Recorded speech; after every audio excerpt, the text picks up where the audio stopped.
전략 포인트 살펴보는 시간입니다. 현물시장의 전략부터 알아보겠습니다. 하이투자증권 노종원 연구원과 함께하겠습니다. 연구원님 안녕하세요.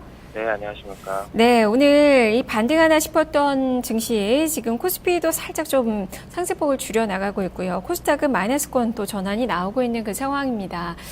지금 한 줄 전략으로 어떤 점들을 좀 눈여겨보고 계신가요? 예, 저는 이럴 때에는 주가의 본질 가치가 무엇인지를 생각해보자라고 말씀을 드리고 싶습니다. 아시는 분은 다 아시겠지만, 너무 쉬운 얘기일 수도 있지만, 주가는 결국 기업 이익과 밸류에이션으로 구성되어 있습니다. 그 부분을 간과하면 안 될 것 같습니다. 네, 그만큼 이 시장에 일희일비하지 말고 기업의 내면을 좀 보자라는 그 의견이신데요. 자, 그렇다면 시장 전망은 어떻게 하고 계시죠? 네, 지금 방금 말씀하신 대로 장 초반에는 코스닥이 좀 많이 상승을 보이다가 최근에 다시 밀리고 시작했는데요.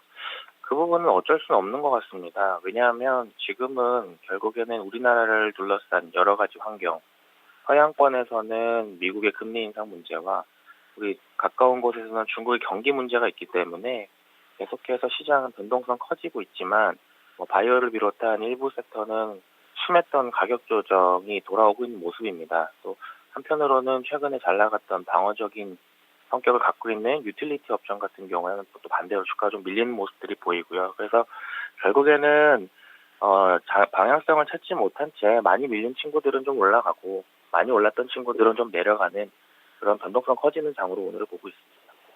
네, 변동성 장세가 그렇다면 어느 정도까지 8월장 내내 좀 전개가 될 것이라고 보고 계신 건가요?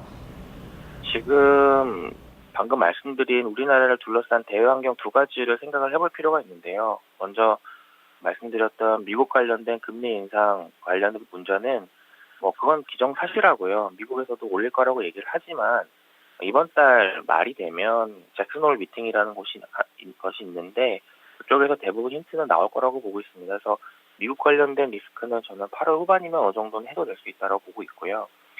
너무 긴가요? 그리고 중국 관련된 리스크는 결국에는 중국의 경기 문제인데 그것들은 커머디티 가격이나 최근에 급락하고 있다가 살짝 반등한 운용들이 조금 안정을 찾는다면 어느 정도는 해소된 걸로 보면 될 것 같습니다. 하지만 중국 같은 문제는 조금 시일이 걸릴 것 같네요.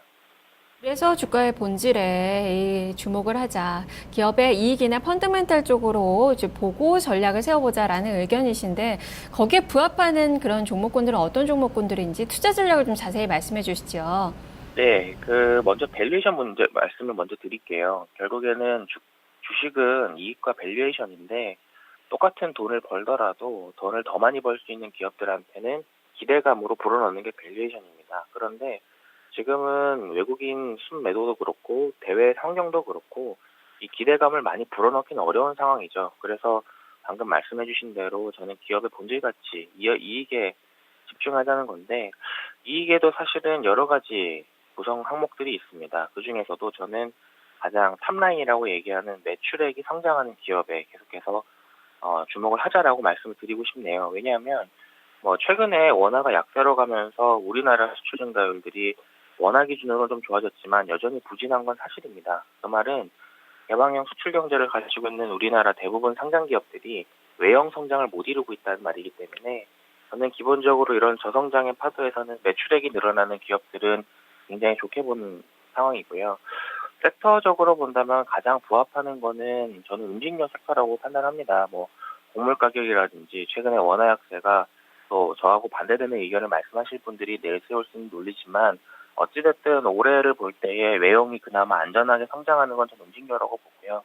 기존에 상반기를 주도했던 여러 가지 주도주들 중에서 혹시나 지금 1분기, 그러니까 지난 어닝 시즌 대비해서 현재 기준으로 매출 성장하는 그 양이 좀 줄어든, 그러니까 리비전이라고 얘기하는데 그 추정치가 내려오는 기업들은 저는 조금 부정적으로 보실 것을 추천드립니다. 네, 알겠습니다. 말씀 잘 들었습니다. 네, 감사합니다. 네, 그만큼 외형 성장이 이루어지는 그 기업들을 주목을 하자. 예를 들어서 이 음식료 쪽으로 이야기가 좀 됐네요. 노종원 연구원과 함께 현물시장의 전략을 알아봤습니다. 자, 이어서 포트폴리오 전략을 살펴보겠습니다.